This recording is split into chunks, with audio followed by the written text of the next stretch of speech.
আসসালামু আলাইকুম বন্ধুরা, আজকে আমি মোমো বানাচ্ছি ঘরোয়া পদ্ধতিতে। আমার ভিডিওতে আপনারা আগে দেখেছেন আর আপনারা জিজ্ঞেস করেছেন কিভাবে বানাই। আজকে বানাচ্ছি, দেখে নিন কী কী লাগছে তাও দেখুন। পেঁয়াজ কালি, ফুলকপি, গাজর, বরবটে, ক্যাপসিকাম, লঙ্কা, টমেটো, পেঁয়াজ আর কাঁচা লঙ্কা, ময়দা তো আছে। আর ময়দার সঙ্গে কী কী লাগছে দেখাচ্ছি আপনাদের। এই যে আমি এবারে ছোট ছোট করে কিছু কিছু করে এই সবজিগুলো কেটে নিচ্ছি। আর এইদিকে আমার মেয়ে ময়দাটা মাখাচ্ছি। এইভাবে আমি ছোট ছোট করে কেটে নেব। ময়দাতে একটু নুন আর সর্ষের তেল দিয়েছি, একটু লালচে লালচে দেখতে লাগবে, হলুদ হলুদ মতো দেখতে খুব ভালো লাগে, ওই জন্য দিয়ে দিচ্ছি।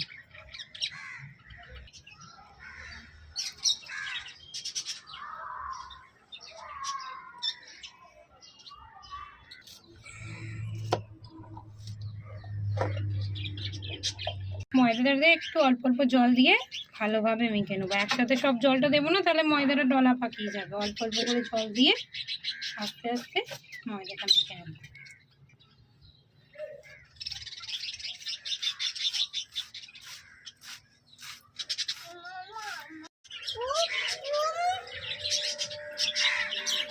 দেখুন আমার নাতিটা কত সুন্দর ফুল নিয়ে খেলছে, এক্ষুনি ফুলগুলো ছিঁড়বে।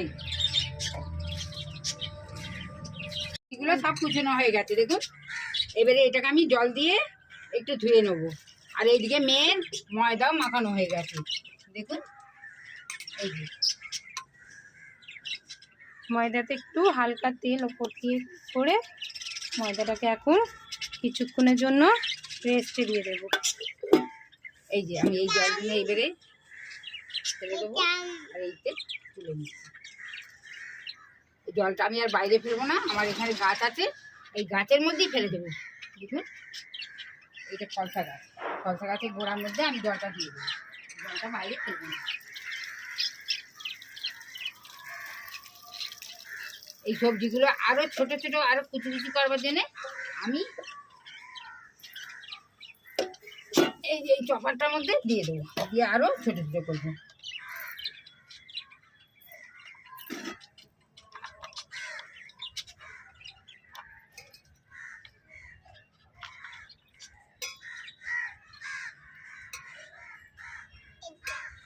অল্প অল্প করে দিয়ে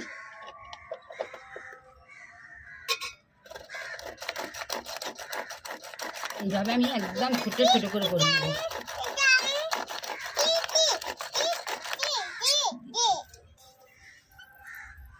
বাবু এটা তাড়াতাড়ি করতো, আমি মনাকে ধরি, তুই তাড়াতাড়ি করি।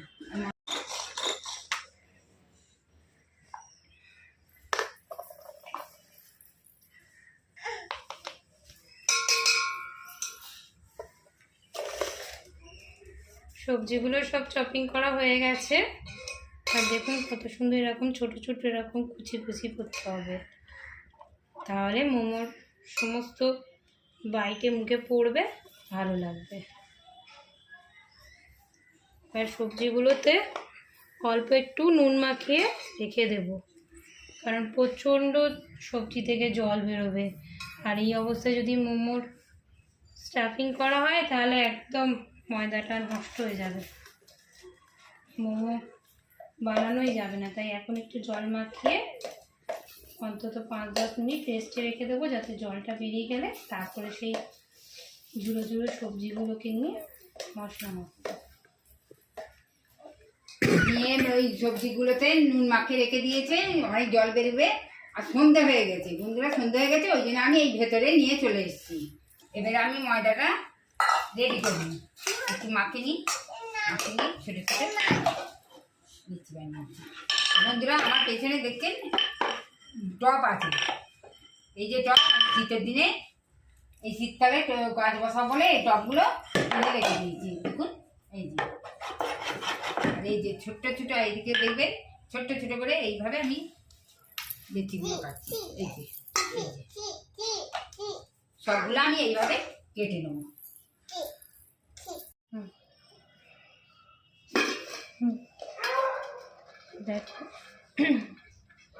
দেখুন কতটা শুধু জল বেরিয়েছে, এখনও আরও রাখলে আরও মানে এরকম জল বেরোবে, কিন্তু সময় তো বেশি নাই, তাই রাখতে পারবো না। আমি চিপে চিপে জলটা ঝরিয়ে নেব যাতে জুড়ো ভাবটা হয়। মোটামুটি 10 থেকে 15 মিনিট রাখলেই এই জলটা বেরোবে। এই দেখছেন কতটা জুড়ো হচ্ছে, আরও রাখলে আরও বেরোতে এইভাবে মানে সবাই করে নেব। দেখুন বন্ধুরা শুধু কতটা জল বেরিয়েছে। এই জলটা যদি মোমোর মানে স্টাফিংয়ের মধ্যে দেওয়া হতো তাহলে আর ভালো হতো না, মোমো একেবারে নেতিয়ে পড়তো। আর দেখছেন কতটা ঝুড়ি ঝুড়ি হয়েছে। এবার আমি এতে কিছু মশলা অ্যাড করব। প্রথমে দেব একটু সামান্য নুন, তখন তো নুন দিয়েছিলাম, দিয়েই জল জড়াতে দিয়েছিলাম বলে এখন একটু সামান্য দেব, বেশি না। আর এটা আমাদের বাড়িতে একসাথে করে রাখে, আপনারা যদি আলাদা আলাদা করে রাখেন আলাদাও দিতে পারেন। এটা হচ্ছে জিরে আর গোলমরিচের গুঁড়ো একসাথেই আমাদের বাড়িতে করে রাখে। আর সামান্য একটু, একেবারে সামান্য একটু লঙ্কা গুঁড়ো দেব, একদম সামান্য। আর যেটা দেব টমেটো সস। আপনাদের যদি বাড়িতে সয়া সস থাকে তাহলে অল্প একটু সয়া সসও দিতে পারেন, আমার বাড়িতে নেই তাই আমি আর দিতে পারলাম না। আমি এতে দেব একটু অল্প টমেটো সস দিয়ে এটা ভালো করে মাখিয়ে রাখবো। আমি যতক্ষণ এখানে মাখাচ্ছি মা ততক্ষণ ওইদিকে গোল্লাগুলোতে একটু এই যে আমি গোলাগুলো নিয়ে এই যে চিকুনে নিয়ে আমি এবার আমার নাতিটা বড় দুষ্টু হয়েছে, সব জিনিসটা ঘাটাঘুটি। এইবারে আমি এগুলো বেলতে থাকবো, ওইদিকে নিয়ে ওইদিকে রেডি করছি। বড় দুষ্টু হয়ে গেছে একদম।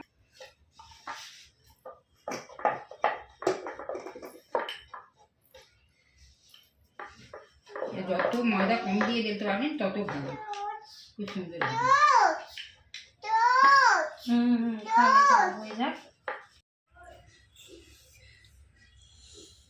এই যে এরকম ছোট ছোট গোল গোল করবেন, আর একেবারে কাগজের মতো পাতলা, কারণ পাতলা হলে বেশ ভালো লাগবে। এবারে মোটামুটি আমার যেরকম সাইজের মোমো ঠিক সেই সাইজেরই অল্প মাপে একটু পুর নেব। পুরটা বেশ ভর্তি করে হলে খুব মজা লাগে।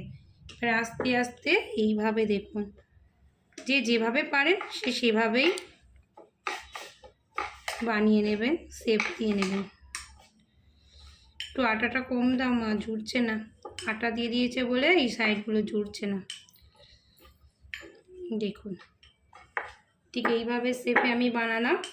আমি আবার আপনাদেরকে দেখাচ্ছি আরও দুটো শেপে।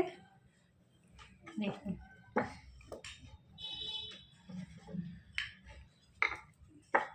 দেখুন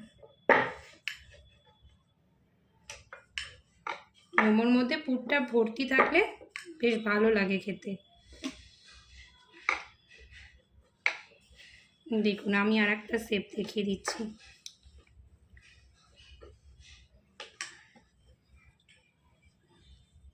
এই যে দেখেন দুটো শেপ দেখালাম, আপনাদের যেমন মনে হবে সেই শেপে আপনারা বানিয়ে নেবেন।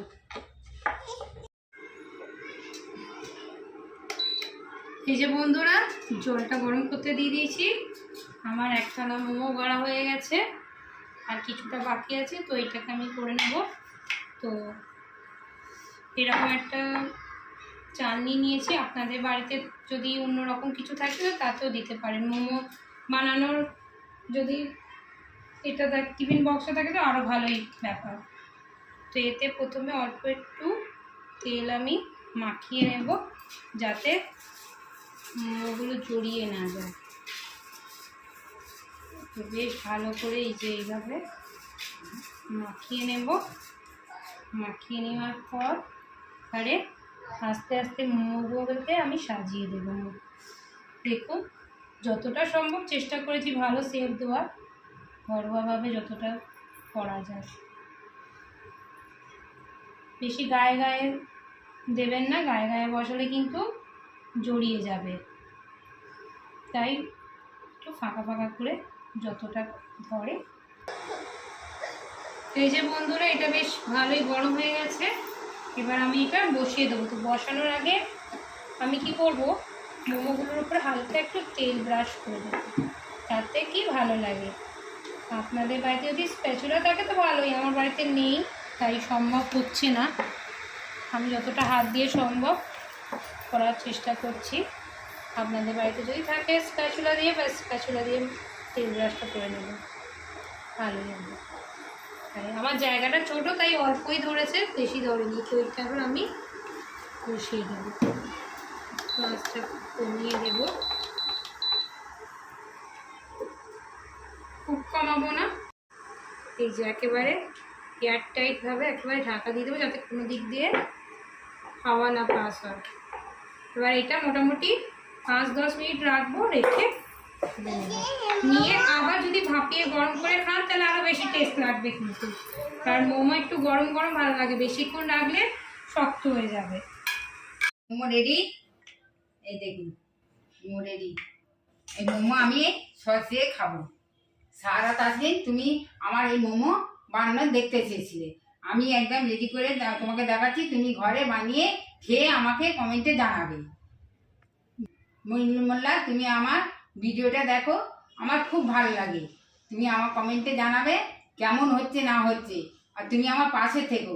খোদা হাফেজ, টাটা।